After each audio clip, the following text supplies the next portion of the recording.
बोलिए सूर्यदेव भगवान की जय। बोलिए सूर्यदेव भगवान की जय।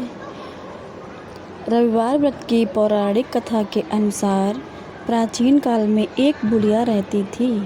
वह नियमित रूप से रविवार का व्रत करती थी।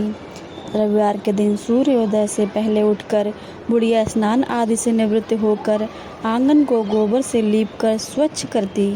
उसके बाद सूर्य भगवान की कृपा से पूजा करते हुए रविवार व्रत कथा सुनकर सूर्य भगवान का भोग लगाकर दिन में एक समय भोजन करती। सूर्य भगवान की अनुकंपा से बुढ़िया को किसी प्रकार की चिंता एवं कष्ट नहीं था। धीरे धीरे उसका घर धन्य धान्य से भर गया था। उस बुढ़िया को सुखी देखकर उसकी पड़ोसन उससे जलने लगी। बुढ़िया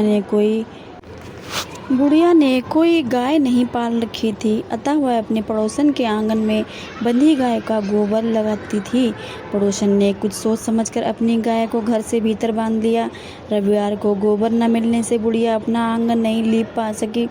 आंगन न लीप पाने के कारण उस बुढ़िया ने सूर्य भगवान को भोग नहीं लगाया और उस दिन स्वयं भी भोजन नहीं किया।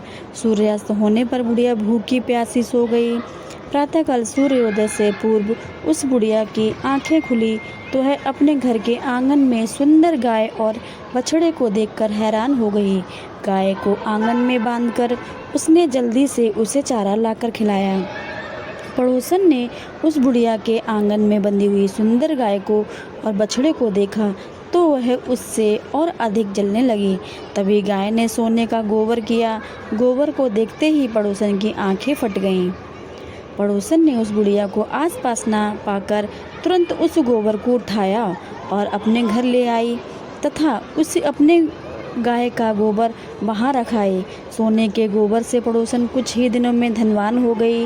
गाय प्रतिदिन सूर्योदय से पूर्व सोने का गोबर किया करती थी और बुढ़िया के उठने से पहले पड़ोसन उस गोबर को उठा ले जाती थी।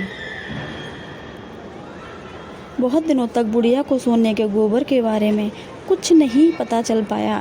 बुढ़िया पहले ही तरह हर रविवार को भगवान सूर्य देव का व्रत करती रही और कथा सुनती रही। लेकिन सूर्य भगवान को जब पड़ोसन की चालाकी का पता चला तो उन्होंने तेज आंधी चलाई। आंधी की प्रकोप देखकर बुढ़िया ने गाय को घर के भीतर बांध लिया। सुबह उठकर बुढ़िया ने सोने का गोबर देखा तो उसे बहुत आश्चर्य हुआ। उस दिन के बाद बुढ़िया गाय को भीतर ही बांधने लगी। सोने के गोबर से बुढ़िया कुछ ही दिन में बहुत धनी हो गई। उस बुढ़िया के धनी होने से पड़ोसन और बुरी तरीका जल भुन कर राख हो गई और उसने अपने पति को समझा बुझाकर उस नगर के राजा के पास उसे भेजा दिया। सुंदर गाय को देखकर राजा बहुत खुश हुए। उधर सूर्य भगवान को भूखी प्यासी बुढ़िया को देखकर इस तरह प्रार्थना करते देख उस पर बहुत करुणा आई।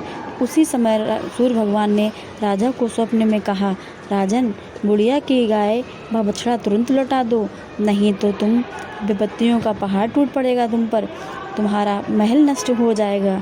सूर्य भगवान के स्वप्न में से बुरी तरह भयभीत राजा ने प्रातः उठते ही गाय और बछड़े को बुढ़िया को लौटा दिया। राजा ने बहुत सा धन देकर बुढ़िया से अपनी गलती के लिए क्षमा मांगी।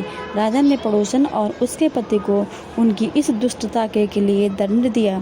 फिर राजा ने पूरे राज्य में घोषणा कराई कि सभी स्त्री पुरुष रविवार का व्रत किया करें। रविवार का व्रत करने से सभी लोगों के घर धन्य धान्य से भर गए। राज्य से चारों ओर खुशहाली छा गई। स्त्री पुरुष सुखी जीवन यापन करने लगे तथा सभी लोगों के शरीर के कष्ट भी दूर हो गए। इस तरीके से सूर्यदेव ने जिस तरह बुढ़िया की रक्षा की है, बुढ़िया के घर धन धान्य से भरा है।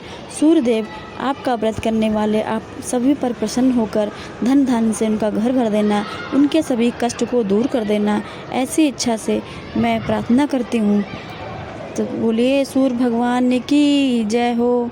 सूर्य भगवान की जय। अगर मेरी वीडियो पसंद आए तो मेरी वीडियो को लाइक करें, शेयर करें और चैनल को सब्सक्राइब करके बेल आइकन को दबाना बिल्कुल मत भूलिएगा ताकि नई नई वीडियो आप तक पहुंचे और तीज त्योहार जो भी कथा हैं वो आप तक सबसे पहले पहुंचें।